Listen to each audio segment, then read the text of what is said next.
আসসালামু আলাইকুম, কেমন আছেন সবাই? আশা করি ভালো আছেন। আমরা ব্র্যাক ব্যাংকেরই প্রায় অনেক নিয়োগ দেখতে পাই। আসলে এই কিভাবে আবেদন করব সেটা আমরা জানি না। আর আবেদন করতে গিয়েও আসলে আমাদের দোকানে দীর্ঘক্ষণ লাইনে দাঁড়ায় থাকতে হয় বা রিকোয়েস্ট করতে হয় একে ওকে। তো আবেদনগুলো ঠিকভাবে হয় না দেখে আমাদের শর্ট লিস্টে ডাক আসে না। ব্র্যাক ব্যাংকে শর্ট লিস্টে ডাক আসাটা অনেক কঠিন। আমাদের কেন ডাক আসে না এবং কিভাবে আসলে আমাদের এটা ফিল আপ করা উচিত সে বিষয়টা নিয়ে আজকে একটু কথা বলার চেষ্টা করব। আচ্ছা, ঠিক আছে। এর জন্য আপনাকে প্রথম ব্র্যাক ব্যাংক ক্যারিয়ার একটা সাইট খুঁজে বের করতে হবে যেখানে আবেদন করা যায়। তা এখানে দেখেন ব্র্যাক ব্যাংক ক্যারিয়ার লিখে আমি সার্চ করলাম। সার্চ করার পরে যে ওরাকলের একটা সাইট আসছে আপনার BrackBank.telio.net, এখানে আমি চলে গেলাম।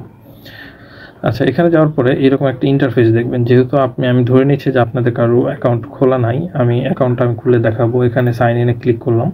সাইন ইনে ক্লিক করার পরে আপনি একটা এগ্রিমেন্ট দিতে বলে আই অ্যাকসেপ্ট দিয়ে দিলাম। তা এখন এখানে আপনার যেহেতু আইডি নাই, তাহলে নিউ ইউজারে আপনি একটা চাপ দিবেন। দেওয়ার পরে এখানে আপনার একটা ইউজার নেম আপনাকে লিখতে হবে। ধরুন আপনার ইউজার নেম হচ্ছে হেলাল, ধরুন HELAL হেলাল 1 2 সাপোজ। এটা পাসওয়ার্ড আপনি একটা দিবেন। পাসওয়ার্ডটা অবশ্যই আপনাকে একটু কঠিন দিতে হবে। আসলে পাসওয়ার্ড কঠিন না দিলে পরবর্তীতে আপনার জন্য একটা সমস্যা আছে যে এটা আপনি নেবে না। লেটার সব কিছু মিক্স করে দিতে হবে। ধরেন আমি একটা পাসওয়ার্ড দিতেছি। প্রথমে একটা ক্যারেক্টার দিলাম, তারপর বড় হাতের একটা দিলাম, তারপর ছোট হাতের একটা দিলাম, তারপরে আমি সংখ্যা দিব 1 2 3 4 5 8টা হলে নেওয়া উচিত। টোটাল আমার 8টা হয়েছে। আপনার বেশি হলে সমস্যা নেই, আপনার ইচ্ছা। তা আমি এখানে পাসওয়ার্ডটা প্রথমে পেস্ট করে দিচ্ছি। দুইটাতে সেম পাসওয়ার্ড দিতে হবে এবং আপনি ইমেল একটা দিয়ে দেবেন। আপনার যে ইমেলটা, ওই ইমেইলে হয়তো আপনাকে পরবর্তীতে বিভিন্ন মেইল টেল করা হবে পরীক্ষা সম্পর্কে।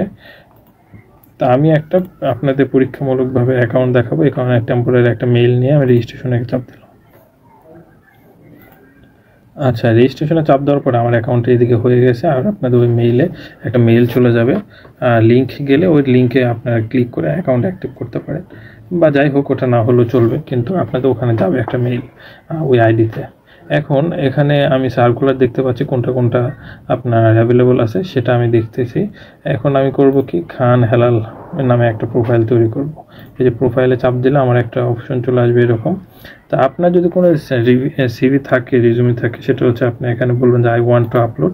ওইটা আপনি পিডিএফ ফাইলটা আপলোড করে দেবেন। চুজ ফাইল এখানে আসবে। আপনার কোথায় আছে লোকেশন, ফোনেও করতে পারবেন, এটা দিয়ে দেবেন। যেহেতু আমি ওখান থেকে করবো না, আমি আপনাদের পুরোটা আমি দেখাবো।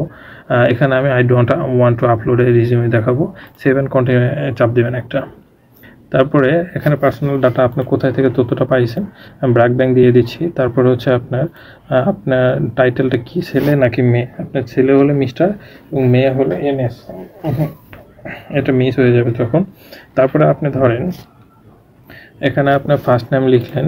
আমি দিলাম একটা মিস্টার দিলাম, ফার্স্ট নেম দিলাম হচ্ছে খান। মিডল নেম যদি আপনাদের থাকে মিডল নামটা দিবেন, না থাকলে ধরেন HELAL হেলাল, খান হেলাল। এটা নামে একটা তৈরি করবো আমি। খান হেলাল হচ্ছে একটা বিখ্যাত ক্যারেক্টার, মোটামুটি আগেকার সময় ছিল। আমি আপনার দিয়ে দিবেন একটা ফার্স্ট নেম বলতে, কারণ আপনার নাম আব্দুর রহিম, তাহলে আব্দুরটা প্রথমে দিবেন, রহিমটা শেষে দিবেন। এরকম ফাদার্স নেম ধরেন আপনার বাবার নাম হতে পারে করিম শেখ, করিম SEK, করিম শেখ দিয়ে দিলেন। এইভাবে দিয়ে দিলেন করিম শেখ। মাদার নাম ধরেন দিলেন যে আসমা বেগম। এগুলোর সাথে আসলে কারো ব্যক্তিগত এটা সম্পর্ক নাই, আমি জাস্ট আপনাদের দেখানোর জন্য দিচ্ছি। ডেট অফ বার্থ এখানে চাপ দিবেন। চাপ দেওয়ার পরে আপনার এখানে চাপ দিলে দেখবেন যে সাল পরিবর্তন হচ্ছে। আপনার যে সাল, সেই সালে আপনি পরিবর্তন করতে যাবেন। ধরুন আপনার সাল ধরি আমি 1997, 98, 96, যাই হোক একটা আমি ধরে নিচ্ছি, 96 ধরলাম। আপনার ধরুন এখানে আপনার ফেব্রুয়ারি না, আপনার মার্চে আপনার, তাহলে এই পাশে একটা চাপ দেবেন। চাপ দেওয়ার পর দেখবেন যে মার্চ চলে আসছে আপনার জন্ম তারিখ। ধরেন এখানে আপনি যেটা সেটা দেবেন। আমি একটা দিয়েই 5 মার্চে দিয়ে দিলাম। তারপর হচ্ছে কান্ট্রি, আপনি কোন কান্ট্রি এটা আপনাকে স্পেসিফাই করতে হবে। ধরুন আপনি বাংলাদেশের নাগরিক, এখানে আপনার প্রভিন্স ধরুন ঢাকা দিলাম আমি। এটা হচ্ছে স্টেট, আপনি কোন বিভাগের আন্ডারে সেটা দিলাম। রিজিয়নটা এখানে হচ্ছে ঢাকায় আমি দিলাম। আপনার রিজিয়ন যেটা, যদি ফরিদপুর হয় ফরিদপুর, গাজীপুর হলে গাজীপুর। আপনার জেন্ডার কোনটা, মেল হলে মেল দিবেন। তো ম্যারিটাল স্ট্যাটাস যদি আপনি ম্যারিড হন ম্যারিড, সিঙ্গেল হলে সিঙ্গেল, আর ম্যারিড হলে যে স্পাউস নেম এটা থাকে এটা দিতে হয়। আপনার রিলিজিয়নটা এখানে দিবেন, হিন্দু, মুসলমান, খ্রিস্টান, বৌদ্ধ যেগুলো আছে এর মধ্যে থেকে আপনি দিয়ে দিবেন। ব্লাড হচ্ছে ব্লাড আপনি যে কোনো একটা গ্রুপ দেবেন, বি পজিটিভই দিয়ে দিই, যেহেতু বি পজিটিভের মানুষ একটু বেশি পাওয়া যায়। আচ্ছা, হাই লেভেল এডুকেশন, এটা করবেন কি, আপনার যদি মাস্টার্স কমপ্লিট থাকে তাহলে পোস্ট গ্র্যাজুয়েশন দেবেন, যদি অনার্স কমপ্লিট থাকে তাহলে হচ্ছে গ্র্যাজুয়েট দিয়ে দেবেন। এটা হচ্ছে আপনার সর্বোচ্চ লেভেলের শিক্ষাগত যোগ্যতা। আচ্ছা, এটা গেল। আর প্রেজেন্ট অ্যাড্রেস এখানে দেওয়া শুরু করবেন। ধরুন আপনি ঢাকার সূত্রাপুর থাকেন, সাপোজ সূত্রাপুরে একটা এরিয়াতে আমি ধরলাম, স্ট্রিট লেনের কথা বলছে তো। আচ্ছা, ধরেন আপনি এখানে ঢাকা শহরে একটা জায়গায় থাকেন, সেটা হচ্ছে ধরেন এইচ.কে. দাস লেন ধরলাম, ওটা একটা লেনে থাকেন।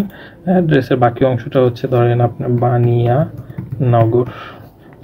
এখানে বাসার নাম্বার দিবেন, আপনার যদি বাসার নাম্বার থাকে 89, 67 যাই হোক দিবেন, দিয়ে কমা দিয়ে তারপর ওটা দিয়ে দিলেন। আচ্ছা, এখানে আমি একটা কাকতালীয় একটা দিয়ে দিলাম, ধরেন 50 দিলাম, 50 দিলাম, 50/2 হইতে পারে কার বাসার নাম্বার, তো এখানে একটা কমা দিবেন, দিয়ে বাকিটুকু এইভাবে লিখবেন। আচ্ছা, পোস্ট অফিস একটা দিয়ে দেন, আপনার পোস্ট অফিস স্টেশন, আপনার থানা যেটা আছে থানা এটা দিবেন। থানা ধরেন আমি এখানে দিব সূত্রাপুর দিব, থানাটা এখানে একটা দিয়ে দিই, আমি দেখি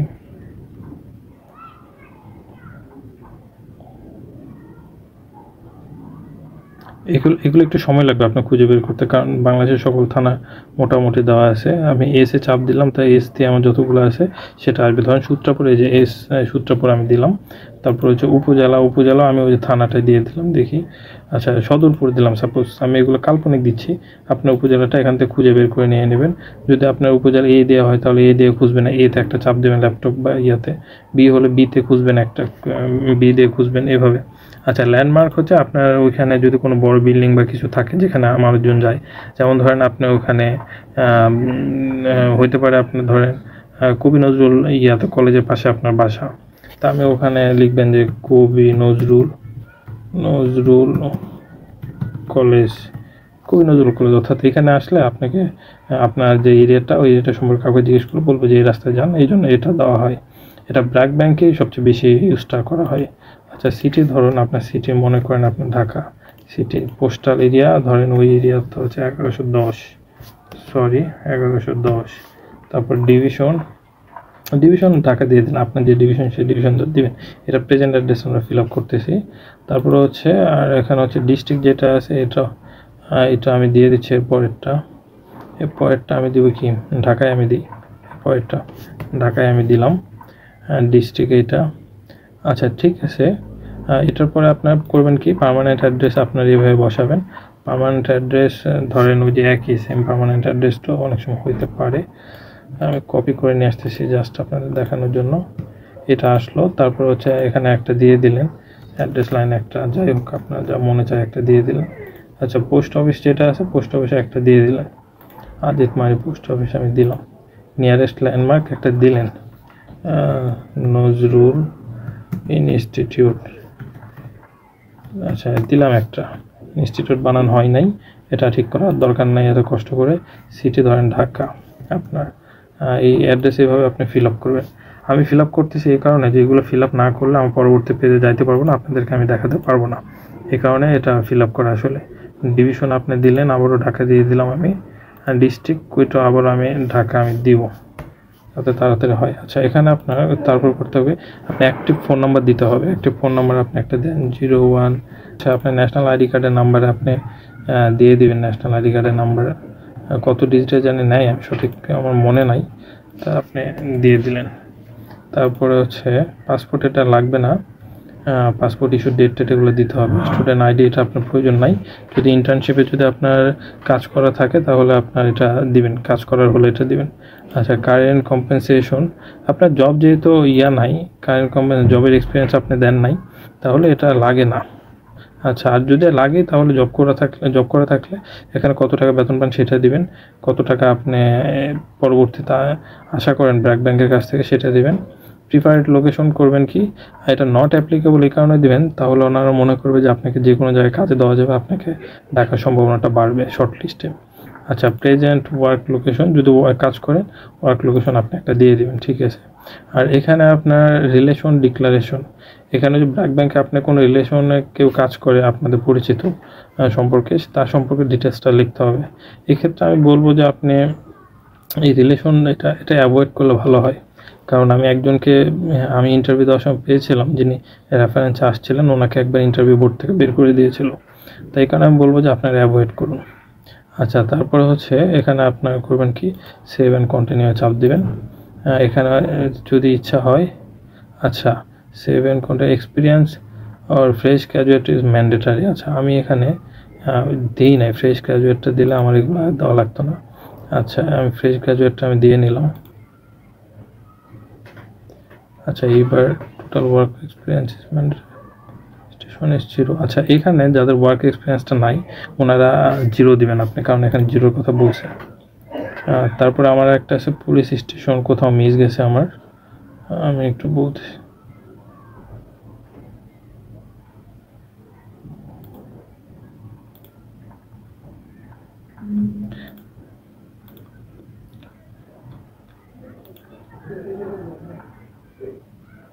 আচ্ছা, এরপরে পরবর্তী পেজে আপনি 7 কন্টিনিউ যাওয়ার পরে আসলে আপনি এডুকেশন লেভেলটা আপনার দিতে হবে। এডুকেশন দিলেন, ধরেন এসএসসি দিলেন, ডিগ্রি প্রোগ্রাম আপনি কোন ডিগ্রিতে ছিলেন সেই ডিগ্রি প্রোগ্রাম আপনি দিতে পারেন, স্কুল সেকেন্ডারি, তাহলে আপনি তো এসএসসিতে থাকবেন, এসএসসি আপনি রেগুলারই থাকবেন। আচ্ছা, বোর্ড নেমে একটা দিবেন, আপনারা যে বোর্ড থেকে পড়াশোনা করে আসছেন সেটা দিবেন, সায়েন্স হলে সায়েন্স, আর্টস হলে আর্টস, কমার্স হলে কমার্স, এগুলো আপনি দিয়ে দিবেন। আচ্ছা, এখন এখানে একটা বিষয় আছে, এটা মনে হয় যদি আপনি আর্টসে পড়েন তাহলে আপনাকে দিতে হবে হিউম্যানিটিসটা আপনাকে দিতে হবে। আর্টস বলে আসলে এসএসসিতে কিছু নাই, হিউম্যানিটিসে থাকে। তারপর ইনস্টিটিউশন যেটা আছে, আপনি ইনস্টিটিউশনের নাম লিখবেন। আমি ধরেন একটা নাম লিখলাম যে প্রগোসি স্কুল, এটা একটা নাম দিলাম ইনস্টিটিউশনের। আর আপনাদের ভালো ইনস্টিটিউশনগুলো এখানে আসলে খুঁজে পাওয়া যায় ইনস্টিটিউশনে, যে এখানে কিওয়ার্ড দিয়ে সার্চ করলে পাওয়া যায় অনেক সময়।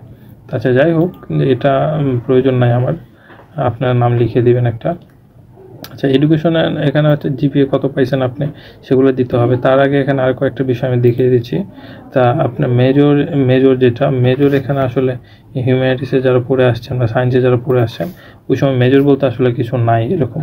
আচ্ছা, স্টার্ট আপনি কবে এটা শুরু করছেন, ধরেন আপনি ওটা জানুয়ারিতে শুরু করছেন, জানুয়ারিতে দিবেন। আপনি এটা ফেব্রুয়ারিতে হলে ফেব্রুয়ারিতে আপনি ইয়ারটা দিবেন, কত সালে এটা শুরু হয়েছে সেই বছরটা আপনার এটা করবেন, ডিক্লেয়ার করবেন।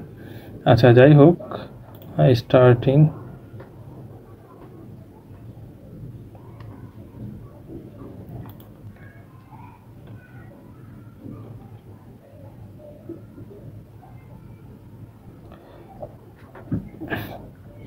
আচ্ছা, ধরুন আপনি স্কুলটা শুরু করছেন, আপনি স্কুলিং শুরু করছেন 2003 সালে, ধরুন আপনি স্কুলটা শুরু করে আসছেন। আপনি কত সালে পাস করলেন, তাহলে ধরুন আপনি পাস করছেন ফেব্রুয়ারি মাসে, সাপোজ আপনার রেজাল্টে যেটা আছে 3 হলে ধরুন আপনি 10 বছর তো ওখানে লাগছে, অর্থাৎ আপনার 13তে পাস করে আসছেন, এরকম একটা অবস্থা হবে। তো আপনি এখানে 13 সিলেক্ট করে দিয়ে দিলেন। আচ্ছা, তারপরে হচ্ছে আপনার সিজিপিএ আপনি কত পাইছেন সেটা আপনি দিতে হবে। ধরেন আপনি পাইছেন 4.50, এখানে দিলেন। জিপিএ 5 হলে শুধু আপনি 5টা দিয়ে দিবেন। তারপর হচ্ছে আউট অফ কত, আপনার আউট অফ 5-এ কাউন্ট করা হয়, আউট অফ 5টা দিয়ে দিবেন। আচ্ছা, তারপর এডুকেশন 2 এটাকে আপনি দিয়ে দেবেন HSC higher secondary school certificate degree program, এটা হচ্ছে আপনার HSC secondary school certificate degree program. আচ্ছা, বোর্ড আপনি দিয়ে দিলেন, কোন বোর্ডে পড়াশোনা করলেন সে বোর্ডটা দিবেন। মেজর কনসেন্ট্রেশন এটা আপনি হিউম্যানিটিসে দিলাম, এর আগে যেহেতু আমি এটা দিয়ে ফিল আপ করে আসছি, তারপরে দিলাম। আর এখানে আপনার ওই একই কাহিনী, যে মেজর কী হবে এখানে সেটা না বিষয়, আপনি ওই যে হিউম্যানিটিসে আমি এখানে দিয়ে দিলাম। কোথায় গেল হিউম্যানিটিস, এই যে হিউম্যানিটিস দিয়ে দিলাম। আপনার ধরেন প্রতিষ্ঠান প্রোগোস কলেজ, সাপোজ এইরকম আর কি, COLL হবে, সরি। আচ্ছা, তারপর হচ্ছে যে স্টার্টিং আপনি কবে স্টার্ট করছেন আপনি ইন্টারমিডিয়েটটা, সেখানে স্টার্ট করার ডেটটা আপনি দিবেন। ধরেন আপনি 13তেই আপনি স্টার্ট করে ফেলছেন সাপোজ, তাহলে আমি করব কি, 13তে আমি দিয়ে দিলাম স্টার্ট। 14-15 এখানে ধরেন আমি দিয়ে দিলাম 15তে আমার শেষ হয়েছে সাপোজ, এটা 15 দিয়ে দিলাম, সেটা যে মাসে আপনার রেজাল্ট হয়েছে ওই মাসেও আপনি দিয়ে দিতে পারেন, সমস্যা নেই। আচ্ছা, টাইপ হচ্ছে এখানে আপনার সিজিপিএ হয়, ওখানেও ধরেন আপনার রেজাল্ট আসছে ধরেন 8-1 রেজাল্ট আসছে, সাপোজ 8-1 দিয়ে দিলেন, আউট অফ 5ই হয়, এটা দিলেন। তারপর আপনাকে ব্যাচেলর ডিগ্রি দিয়ে দিবেন। আচ্ছা, ডিগ্রি প্রোগ্রাম আপনার কোনটা ছিল, সেটা হচ্ছে আপনার ধরেন ছিল বিএ ছিল ধরেন আপনার ডিগ্রি প্রোগ্রাম। এখন বিএ হচ্ছে সবার উপরের দিকে থাকে, যে বিএ অনার্স ছিল আপনার, ধরেন এটা আপনি দিয়ে দিলেন। তারপর হচ্ছে বোর্ড হচ্ছে আপনার ঢাকা দিলেন, বোর্ড না তো সরি, এখানে আপনার দিতে হবে সম্ভবত ভার্সিটিটা এখানে আপনার দিতে হয়, এখানে বোর্ড কেন সিলেক্ট দিয়ে দিছে আমি জানি না, নট স্পেসিফাইড নট অ্যাপ্লিকেবলটা দিয়ে দিবেন। আচ্ছা, মেজর আপনি যেটাতে পড়ে আসছেন সেটা ধরেন আপনি পড়ে আসছেন ফাইন্যান্স, আপনার ফাইন্যান্স পড়ে আসছেন, অ্যাকাউন্টিং অ্যান্ড ফাইন্যান্স, এটা দিয়ে দিলেন। তারপর ইনস্টিটিউশনের নাম দিলেন ধরেন আপনি post Pabna university of science and technology, suppose আপনি দিয়ে দিলেন পোস্ট। নামগুলো একটু অদ্ভুত টাইপের হয়, এগুলো সংক্ষেপ অ্যাব্রিভিয়েশন। আচ্ছা, যা কবে থেকে শুরু করছেন সেই সময়টুকু আপনি দিয়ে দিলেন। ধরেন আপনি শুরু করছেন কবে থেকে, 14 থেকে ধরি, 14 থেকে শুরু করে আসছেন, তাহলে ওটা আপনি দিয়ে দিলেন। এবং পাস কবে করলেন সেই সময়টুকু আপনি দিয়ে দিবেন, আপনি দিয়ে দিলেন। তারপরে হচ্ছে এটা হচ্ছে অ্যান্টিসিপেটেড রেজাল্ট ডেট, এটার হিসাবটা আলাদা, এটা হচ্ছে আপনার যারা অ্যাপিয়ার দিয়ে আবেদন করেন তাদের জন্য এটা। আর টাইপ অফ রেজাল্ট, যেটা টাইপ অফ আপনার সিজিপিএ থাকবে, আউট অফ 3-তে কাউন্ট করা হয়, তাই দিয়ে দিলাম একটা, ধরেন 3.12 দিয়ে দিলাম। আউট অফ 4-এ কাউন্ট করা হয়, তাহলে আউট অফ 4 হবে। তাই এটা পরে হচ্ছে সেভ অ্যান্ড কন্টিনিউ চাপ দেবেন। আচ্ছা, সেভ অন কন্টিনিউ চাপ দেওয়ার পরে আপনি এডুকেশন কোয়ালিফিকেশন চলে গেল, এগুলো সবগুলো আপনাকে ফিল আপ করতে হবে। এবং এই ফিল আপ করার পরে আপনি আসলে ভালোভাবে একটা সিভি তৈরি করে আসছেন, এটা আপনি বলতে পারবেন।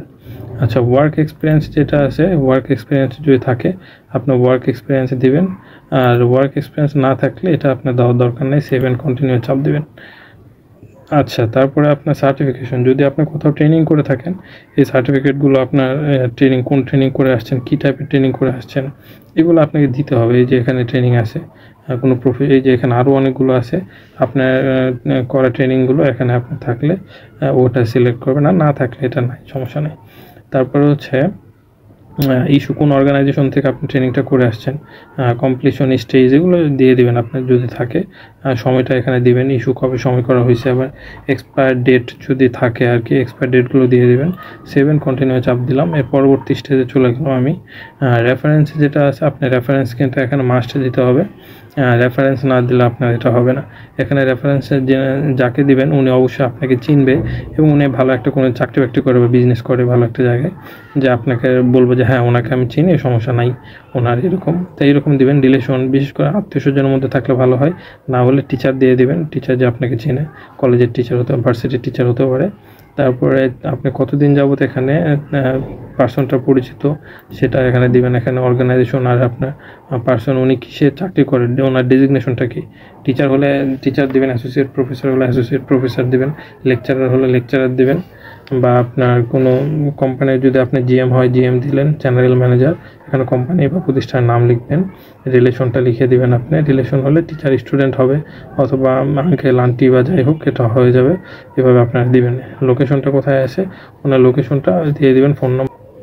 আচ্ছা, এরপরে গেল আপনার এই স্টেজটাও খুব গুরুত্বপূর্ণ, সেটা হচ্ছে যে আপনার যে সিভি এখানে আপনি করতে হবে। প্রথমে আগে আপনার সিভির যে পাসপোর্ট সাইজে ফটোগ্রাফ দেওয়া ছিল, ওই পাসপোর্ট সাইজে ফটোগ্রাফ সিভিটা ধরেন এখানে আপলোড করবেন। এখানে দেওয়ার মতো ধরেন এখানে ড্যানিয়েল ক্রেগের একটা ছবি দিচ্ছি আমি, ছবিটা মনে হয় নেবে না। আচ্ছা, কমেন্ট অ্যাবাউট দ্য ফাইল, এখানে লিখবেন যে this is my passport size photograph, এইভাবে এখানে লিখবেন। লেখার পরে এটা অ্যাটাচ করে দিবেন, অ্যাটাচ করলে দেখবেন যে এটা আপলোড হয়ে গেছে। আচ্ছা, এর পরবর্তী পেজে আপনি চলে যাবেন। পেজে চলে গিয়ে আপনাকে পুরাটা আপনাকে দেখাবে, এখানে এইভাবে সিভি করে আসছেন, কোথায় কী হয়েছে না হয়েছে, কী ফিল আপ করছেন, সব কিছু আপনাকে দেখাবে। দেখানোর পর সার্টিফিকেশন এসে দেখাবে, এটা হবে আপনার সাবমিটটা আপনি করে ফেলবেন এখানে, তাহলে দেখবেন যে মোটামুটি হয়ে গেছে। Thank you for submitting required documents to complete tax and continue to process the go to tax bar and above. আচ্ছা, এই হচ্ছে আপনার সিভি কমপ্লিট, আপনার শেষ হয়ে গেছে। এখন আপনার কথা হচ্ছে যে আপনি কি কি জবে আবেদন করবেন সেই বিষয়গুলো আমি এখানে দেখাচ্ছি, যে জব কোথায় আছে।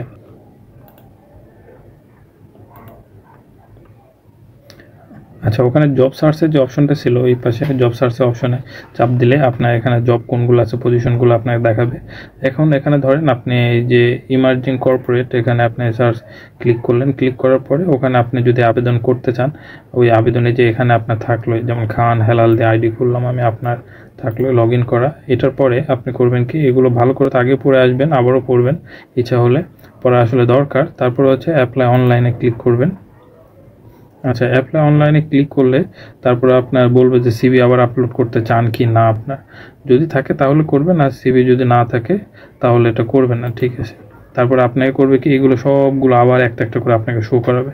আপনি কোনো কিছু এগুলো এডিট করতে চান কি না, এডিট করতে চাইলে এডিট করবেন, না করতে চাইলে আপনি করবেন কি আবার সেভ অ্যান্ড কন্টিনিউ করে চাপ দিতে থাকবেন। চাপ দিতে দিতে এগুলো করবেন কি সবগুলো এগুলো নো করে দেবেন। এগুলো আগে পড়বেন, পড়ে আপনি বোঝার চেষ্টা করবেন, সবই নো হয় save and continue save and continue যাবেন, কন্টিনিউ এইভাবে সবগুলো আপনাকে যেতে হবে একটা একটা করে। এডিট করতে চাইলে করবেন, না হলে সেভ অ্যান্ড কন্টিনিউ, আবারও save and continue, work experience, আবারও সেভ অ্যান্ড কন্টিনিউ।